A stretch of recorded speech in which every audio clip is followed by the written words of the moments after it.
شیطان اور نفس امارہ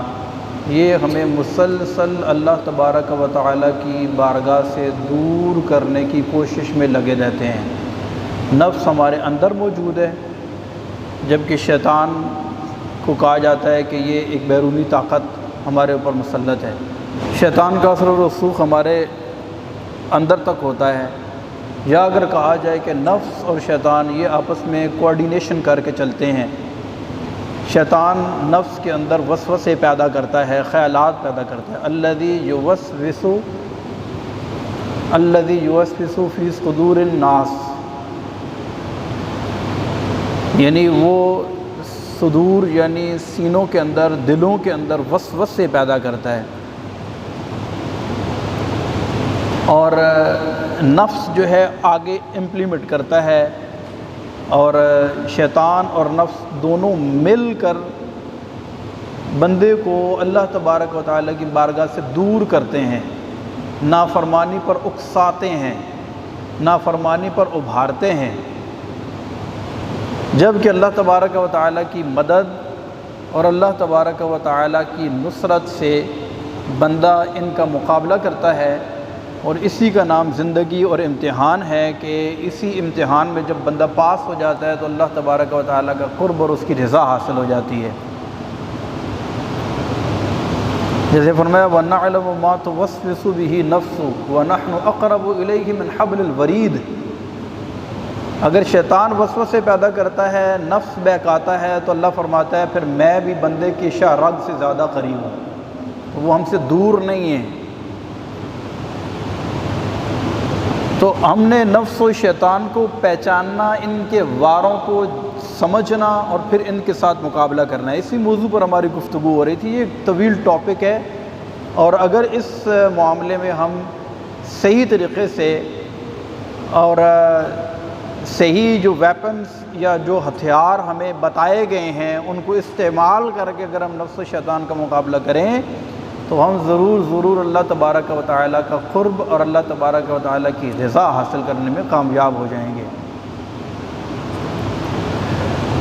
اور نفس کے بارے میں قرآن پاک میں اللہ تبارک و تعالیٰ نے ارشاد فرمایا ان النفس لامارۃ بالسوء، بے شک نفس بہت بڑا برائی کا حکم دینے والا ہے۔ اور نفسانی خواہشات جو کہ ناجائز اور حرام ہے، جو ان سے اجتناب کرتا ہے، تو اللہ تبارک و تعالیٰ نے ارشاد فرمایا وَأَمَّا مَنْ خَافَ مَقَامَ رَبِّهِ، کہ جو اس بات سے ڈر گیا کہ اس نے اپنے رب کی بارگاہ میں کھڑا ہونا ہے، وَنَهَى النَّفْسَ عَنِ الْهَوَىٰ، اور اس نے اپنے نفس کو ہوا یعنی نفسانی خواہشات سے روک لیا، یعنی حرام خواہشات سے اپنے آپ کو اس نے روک لیا، فَإِنَّ الْجَنَّةَ هِيَ الْمَأْوَىٰ، تو پھر اس کا ٹھکانہ جنت ہوگا۔ نفس کو ہم نے پہچاننا ہے۔ نفس کیا ہے؟ میں، یہ میں ہے جس نے شیطان کو بھی برباد کیا تھا۔ پچھلے جمعے ہم نے عرض کیا تھا کہ شیطان کو شیطان کس نے بنایا؟ کوئی دوسرا شیطان تو تھا نہیں کہ جس نے اس کو بہکایا اور شیطان بنا دیا، بلکہ شیطان کو کس نے شیطان بنایا؟ نفس نے شیطان بنایا۔ میں نے کہا انا خیر من، میں تجھ سے بہتر ہوں۔ اسے ہم عام الفاظ میں کامن اپنی لینگویج کے اندر انانیت بھی کہتے ہیں۔ انانیت ہم اپنے اندر سے ختم کریں، کہتے ہیں میں ختم کریں۔ یہ میں جو نا میں جو ہم کرتے رہتے ہیں، یہ چیز میری ہے، یہ میں ہوں، آئی ایم سم تھنگ، میں کچھ ہوں، یہ میں جو ہے یہ ہمیں بعض وقت بہت زیادہ برباد کرتی ہے۔ اسی لیے ایک پنجابی شاعر ہے، وہ کہتے ہیں کہ پھلاں دا تو عطر بڑا، عطراں دا پھر کڈ دریا۔ عطر ہم خوشبو کے لیے لگاتے ہیں تھوڑا سا، لیکن انہوں نے بڑی پیاری مثال دے کر ہمیں سمجھایا گا کہ پھلاں دا تو عطر بڑا، عطراں دا پھر کڈ دریا، دریا وچ پھر رج کے نہا، مچھیاں وانگو تاریاں لا، پھر بھی تیری بو نہیں مکنی، پہلے اپنی میں مکا۔ یہ ہماری میں جو ہے نا، یہ ہماری میں ہمیں کچھ کرنے نہیں دیتی۔ نفس اور نفسانی خواہشات، ان کو کیسے کنٹرول کیا جائے، کیسے اس کو سمجھا جائے؟ اس حوالے سے سب سے پہلا پوائنٹ تو یہ ہے، سب سے پہلی بات تو یہ ہے کہ ہم میں سے ہر کوئی یہ ذہن بنائے کہ ہم نے نفسانی خواہشات کو کنٹرول کرنا ہے، اپنے نفس کو اپنے قابو میں کرنا ہے اور اللہ تبارک و تعالیٰ کی اطاعت و فرما برداری اور اس کی بندگی میں لگ جانا ہے۔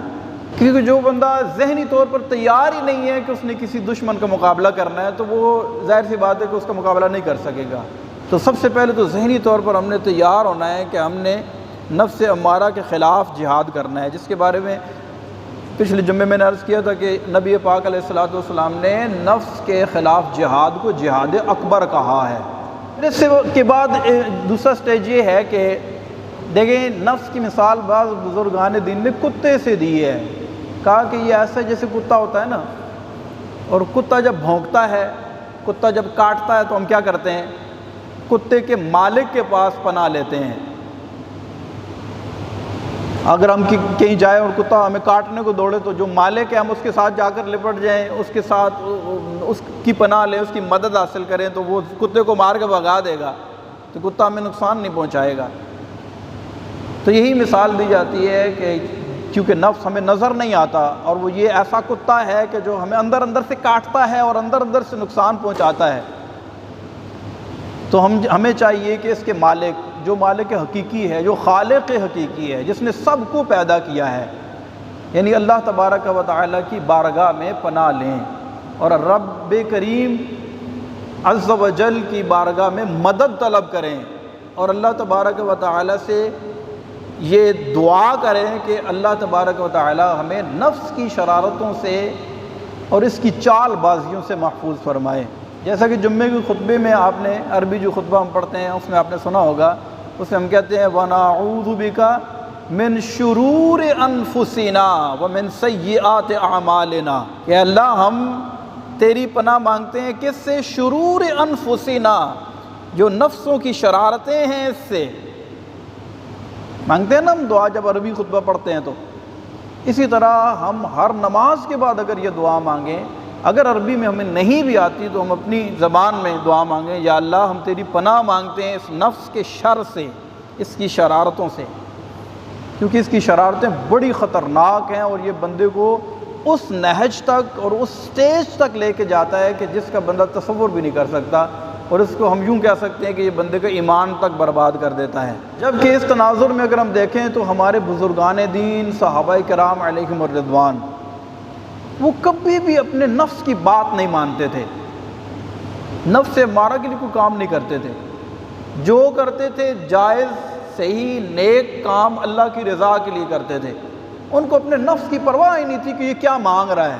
یعنی ہمارے اندر کی جو طبیعت یا ہمارے اندر کی جو خواہشات ہیں، یہ ان خواہشات کے پیچھے نہیں وہ چلتے تھے بلکہ وہ اللہ کی رضا کے پیچھے چلتے تھے۔ جیسا کہ حضرت سیدنا علی المرتضیٰ رضی اللہ تعالی عنہ ایک مرتبہ ایک جنگ کے موقع پر آپ دشمن کے سینے کے اوپر سوار ہو گئے اور قریب تھا کہ اس کا گلا کاٹ دیتے، تو اس نے ایک جسارت کی اور آپ کے چہرہ مبارک پر تھوک دیا۔ اس نے یہ سوچا تھا کہ شاید میں یہ حرکت کروں گا تو یہ مجھے ایک دم میرا گلا کاٹ دیں گے، مجھے اذیت نہیں دیں گے، مجھے مار دیں گے۔ جیسے کہ پہلے کے دور میں اس طرح کا طریقہ کار ہوتا تھا لوگوں کو، جب کوئی قتل کرنے کے لیے قابو کر لیتے تھے تو اسے برانگیختہ کرتے تھے، اسے غصہ دلاتے تھے کہ فوراً اسے قتل کرے اور اذیت نہ دے۔ تو جو ہی اس نے یہ جسارت کی، حضرت علی رضی اللہ تعالیٰ عنہ نے اسے فوراً چھوڑ دیا اور الگ ہو گئے اور اسے کہا جا تو آزاد ہے۔ بظاہر بڑی حیرت انگیز بات تھی، لیکن اس نے یہ سوال کیا کہ چلے مجھے آپ نے آزاد تو کر دیا، لیکن مجھے وجہ تو بتائیں، بجائے اس کے کہ مجھے اور زیادہ بے دردی کے ساتھ آپ قتل کرتے اور قتل کرنے میں جلدی کرتے، آپ نے مجھے چھوڑ ہی دیا ہے۔ تو حضرت علی رضی اللہ تعالیٰ عنہ نے جواب دیا، اگر وہ ایک جملہ ہماری سمجھ میں آ جائے تو سمجھ لیں کہ ہمیں یہ سارا ٹاپک سمجھ میں آ جائے گا۔ ارشاد فرمانے لگے کہ جب میں نے تجھے قتل کا ارادہ کیا اور تیرے سینے کے اوپر سوار ہو کر تجھے مارنے لگا تو اس وقت میری نیت صرف اور صرف اللہ کو راضی کرنے کی تھی، اور جب تو نے یہ کام کیا یعنی میرے چہرے پر تھوک دیا تو اس وقت تجھے قتل کرنے میں میرے نفس کی رضا شامل ہو گئی، کیونکہ میں اپنی ذات کے لیے تجھے قتل کرنا اس اخلاص والی نیت کے اندر شامل ہو گئی، اور میں کبھی بھی یہ نہیں چاہتا کہ وہ کام جو میں اللہ کے لیے کر رہا ہوں کسی غیر کی رضا اس کے اندر شامل ہو جائیں، تو لہٰذا میں نے تجھے چھوڑ دیا۔ تو آپ اندازہ کریں کہ میں اور آپ ایک لمحے کے لیے اپنا محاسبہ کریں، سیلف اکاؤنٹیبلٹی، تھوڑا سا اپنے اندر جھانک کر دیکھیں کہ روزمرہ زندگی میں، اپنے شب و روز کے اندر، اپنی پریکٹیکل لائف میں کتنے مواقع ایسے آتے ہیں کہ ہمیں غصہ آ جاتا ہے، اور ہم غور کریں کہ اس غصہ آنے کی وجہ کیا ہوتی ہے، یا اس غصے کے نتیجے میں جو ہم آگے عمل کرتے ہیں اس میں ہماری کیا غرض پوشیدہ ہوتی ہے۔ کیا ہم بھی اللہ کی رضا کے لیے غصہ کرتے ہیں؟ کیا ہم بھی اللہ کی رضا کے لیے کسی سے محبت کرتے ہیں؟ کیا ہم بھی اللہ کی رضا کے لیے کسی سے ناراض ہوتے ہیں؟ کیا ہم بھی اللہ کی رضا کے لیے کوئی کام کرتے ہیں، یا اس میں ہماری نفسانی خواہشات کا زیادہ عمل دخل ہوتا ہے؟ تو جب ہم اپنے گریبان میں جھانک کر دیکھیں گے، میں اور آپ غور کریں گے اور ایمانداری کے ساتھ اس کا تجزیہ کریں گے، تو یہ بات سامنے آئے گی کہ ہمارے کاموں میں بہت ساری چیزیں ایسی ہوتی ہیں جس میں ہماری نفسانی خواہشات کا عمل دخل ہوتا ہے۔ ہمارا ذاتی غصہ، ذاتی انتقام، ذاتی لالچ، طمع، حرص، اور اس سے ملتی جلتی بہت ساری چیزیں ہوتی ہیں جس کا تعلق ہماری ذات کے ساتھ ہوتا ہے، ہماری نفسانی خواہشات کے ساتھ ہوتا ہے۔ اور خالصتاً اللہ کی رضا کے لیے اپنی خواہش کو یکسر پیچھے کر دینا، اور اپنی خواہش کو ایک دم، اپنے نفس کو اپنی خواہشات سے روک لینا، یہ ہماری پریکٹیکل لائف کے اندر بہت کم پایا جاتا ہے۔ اور اس طرح ہم اپنے نفس کو کنٹرول کرنے میں بہت حد تک ناکام ہو جاتے ہیں۔ نتیجتاً ہمارا نفس اتنا طاقتور ہو جاتا ہے کہ وہ جب چاہتا ہے، جس وقت چاہتا ہے، جو چاہتا ہے ہم سے کرواتا ہے، اور ہم اس کے سامنے چاروں شانے چت ہو جاتے ہیں، اور وہ ہمارے اوپر چڑھ کر ہمیں جس انداز سے جس طرف چاہتا ہے موڑ دیتا ہے، اور ہم اس کے سامنے بے بس ہو جاتے ہیں۔ اگر ہم نفس کو کنٹرول کر لیں تو اس کا طریقہ کار یہ ہے کہ سب سے پہلے مباح خواہشات سے اپنے آپ کو روکنے کی پریکٹس کریں۔ یہ پریکٹس ہوگی کہ ہم اس قابل ہو جائیں گے کہ ہم اپنے آپ کو کنٹرول کر سکتے ہیں۔ اسی لیے حضرت علی رضی اللہ تعالیٰ نے ارشاد فرمایا کہ بہادر وہ نہیں ہے جو کسی کو پچھاڑ دے، جو کسی کو گرا دے، کسی پہلوان کو شکست دے دے، بلکہ بہادر وہ ہے جو اپنے غصے کے اوپر کنٹرول کر لے، جو اپنے آپ کے اوپر کنٹرول کر لے۔ تو مجھے اور آپ کو اپنے آپ کے اوپر کتنا کنٹرول ہے، یہ ایک سوال ہے۔ اور اپنے آپ کے اوپر کنٹرول کرنے کے لیے اپنے آپ کو کچھ جائز مباح اس چیز کو کہتے ہیں جو فی نفسی جائز ہوتی ہے، گناہ نہیں ہے، لیکن اپنے آپ کو کنٹرول کرنے کے معاملے میں یہ پریکٹس ہمیں کرنی پڑے گی کہ ہم کچھ نہ کچھ جائز چیزوں سے بھی اپنے آپ کو روکیں۔ کبھی کہیں دیکھ رہے ہیں کوئی ایسی چیز، اچانک آنکھیں بند کر لیں، اب اندر سے ایک شدید مزاحمت ہوگی اور ایک شدید خواہش زور لگائے گی کہ نہیں آنکھیں کھول، لیکن ہم کہ نہیں، میں آنکھیں نہیں کھول رہا۔ اسی طرح کوئی چیز ہم سن رہے ہیں، وہ چیز سننا مباح ہے، اگرچہ حرام چیزوں سے تو بچنا ہی بچنا ہے ہم نے، لیکن کوئی مباح چیز ہے اس کو بھی سننے سے ایک دم ہم رک جائیں اور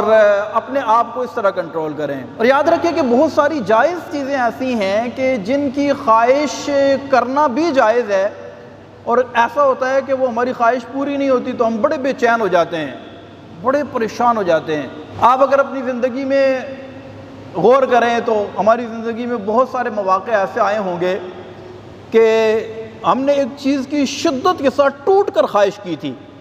کہ بس یہ ہمیں ملے ہی ملے، نہیں ملا تو ہم مر جائیں گے، لیکن وہ چیز ہمیں نہیں ملی۔ ہم نے کہا بس اب تو میری ساری زندگی تاریک ہو گئی ہے، دنیا اندھیرا ہو گئی ہے، لیکن ایسا نہیں ہوا۔ بعد میں پتہ چلا کہ اس کا نہ ملنا ہی میرے لیے بہتر تھا، کہ اللہ تبارک و تعالیٰ قرآن میں ارشاد فرماتا ہے عسیٰ ان تکرہوا شیئا وہو خیر لکم وعسیٰ ان تحبوا شیئا وہو شر لکم واللہ یعلم وانتم لا تعلمون۔ ایک چیز کو تم مکروہ تصور کرتے ہو، ایک چیز کو تم ناپسند کرتے ہو، ایک چیز سے تم نفرت کرتے ہو، لیکن وہ تمہارے لیے بہتر ہے، اور ایک چیز کے لیے تم مرتے ہو، ایک چیز سے اتنا ٹوٹ کر محبت کرتے ہو، کہتے ہو کہ بس یہی میری ساری زندگی ہے، لیکن فرمایا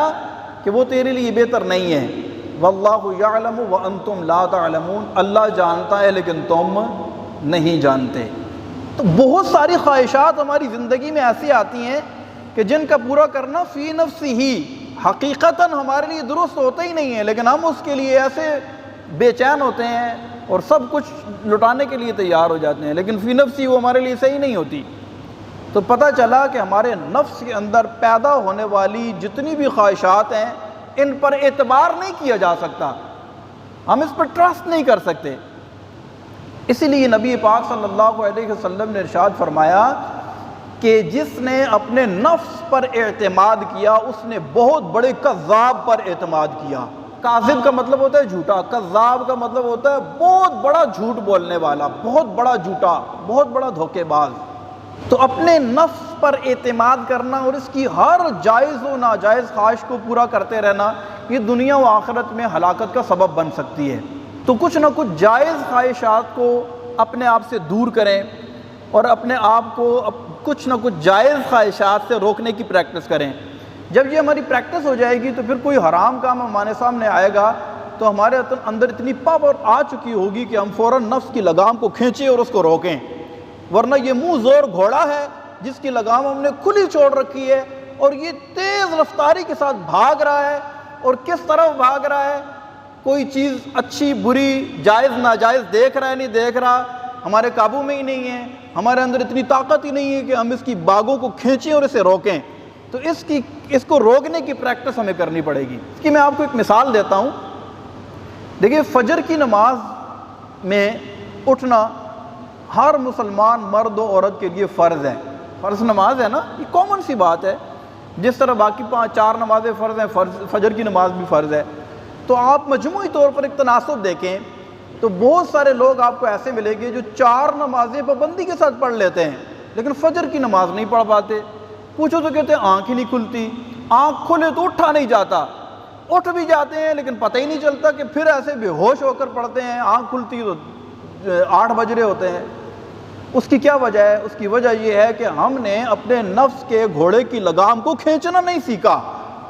اگر ہم اس کو کھینچ کر روکنے میں کامیاب ہو جائیں، اتنی پاور اور طاقت ہمارے اندر آ جائے تو پھر ہماری آنکھ کھلے تو ہمیں فوراً یہ ذہن میں بات آئے کہ یہ نماز فرض ہے جس کے نہ پڑھنے سے میری دنیا و آخرت برباد ہوتی ہے، تو میں اپنی بستر کو پھینکوں اور فوراً اٹھوں اور وضو کروں اور اللہ کی بارگاہ میں حاضر ہو جاؤں۔ لیکن آپ نے دیکھا ہوگا کہ الارم لگاتے بھی ہیں، الارم پہ آنکھ کھل بھی جاتی ہے لیکن سر اتنا بوجھل ہوتا ہے، اٹھتے ہیں تو پھر ایک دم یوں بستر کے اوپر گرتے ہیں اور پھر جو ہے نا نماز نہیں پڑھ پاتے۔ پھر بعد میں افسوس ہوتا ہے یار میں اٹھا بھی تھا، میری آنکھ بھی کھلی تھی، میں نے نماز نہیں پڑھی۔ اس کی وجہ یہ ہے کہ ہم نے اپنے نفس کو اپنے اوپر سوار کر لیا ہے، اور ایسے موقع پر جب ہمارا آپس میں تصادم ہوتا ہے، جب ہم آپس میں لڑتے ہیں تو ہمارا نفس طاقتور ہوتا ہے اور وہ ہمیں گرا دیتا ہے اور ہمیں پھر سلا دیتا ہے، ہماری نماز قضا کر دیتا ہے۔ اگر ہم نے ایسی پریکٹس کی ہو کہ جیسا کہ میں نے آپ کو ایک مثال چھوٹی سی دی تھی کہ ہمارا دل کر رہا ہے دیکھیں لیکن ہم آنکھیں بند کر لیں، اسی طرح سننے کو دل کر رہا ہے لیکن کان بند کر لیں اور نہ سنیں، اسی طرح کسی چیز کے کھانے کی خواہش دل میں پیدا ہو رہی ہے اور بہت شدت کے ساتھ خواہش پیدا ہو رہی ہے، لیکن اللہ کی رضا کے لیے کیونکہ میں یہ پریکٹس کر رہا ہوں کہ میں نے اپنے نفس کو قابو میں کرنا ہے، تو اس خواہش سے رک جائیں۔ سخت بھوک لگی ہے، سامنے بہترین قسم کی بریانی ہے، زبردست ٹکا بوٹی پڑی ہوئی ہے اور بس دنیا کی کوئی طاقت ایسی نہیں ہے کہ جو ہمیں یہ کھانے سے روکے، لیکن اچانک اپنے آپ کو روک لیں اور کہیں میں نے ابھی نہیں کھانا۔ اگر ہم یہ کرنے میں کامیاب ہو جائیں تو انشاءاللہ ہمیں اس کی برکتیں بڑی ملیں گی، اور اس کی بے شمار مثالیں میرے ذہن میں اس وقت موجود بھی ہیں اور روایات میں بزرگان دین کے حوالے سے اس طرح کی ملتی ہیں کہ وہ اپنے نفس کو سزا دیتے تھے، اپنے نفس کو بالکل ڈر جاتا تھا ان کا نفس کہ نہیں یار میں ابھی یہ حرام کام مباح نہیں کرنے دیتا تو حرام کیسے کرنے دے گا، تو کسی حرام کام کی طرف بلانے اور اسے قائل کرنے اور اسے موٹیویٹ کرنے سے پہلے 1000 دفعہ سوچتا تھا کہ یار میں اس کو یہ بات کہوں گا تو یہ میرے اوپر کوئی ایسی سزا مسلط کر دے گا کہ بس میرا پھر کچھ نہیں رہے گا۔ تو نفس اتنا زیادہ خائف ہوتا تھا بزرگان دین سے۔ حضرت بایزید بستامی رحمۃ اللہ تعالی علیہ ایک مرتبہ رات کو سوئے تو غسل فرض ہو گیا، نفس نے کہا اتنی سردی ہے کیسے اٹھو گے غسل کرو گے، تھوڑی سی سستی دلانے کی کوشش کی، آپ اٹھے اور شدید سردی کے موسم میں کپڑوں سمیت غسل کیا اور باہر ٹھنڈ میں بیٹھ گئے۔ اب آپ ایسے مت کیجیے گا ورنہ کوئی بیمار ہو گیا تو پھر کہے گا کہ مولانا صاحب نے ہمیں یہ طریقہ بتایا تھا۔ میں آپ کو ایک مثال دے رہا ہوں، میری بات اب سمجھ رہے ہوں گے۔ شدید سردی کے موسم میں باہر بیٹھ گئے آپ کا غلام آپ کے پاس آیا اور کہنے لگا حضرت آپ بیمار ہو جائیں گے، کہنے لگے کہ میں بیمار ہوں یا نہ ہوں لیکن میں آج اپنے نفس کو ایسی سزا دوں گا کہ کبھی رب کے حکم کے مقابلے میں مجھے یہ ورغلانے کی کوشش اور جرأت نہ کرے۔ تو اپنے نفس کو اس طریقے سے قابو کیا کرتے تھے۔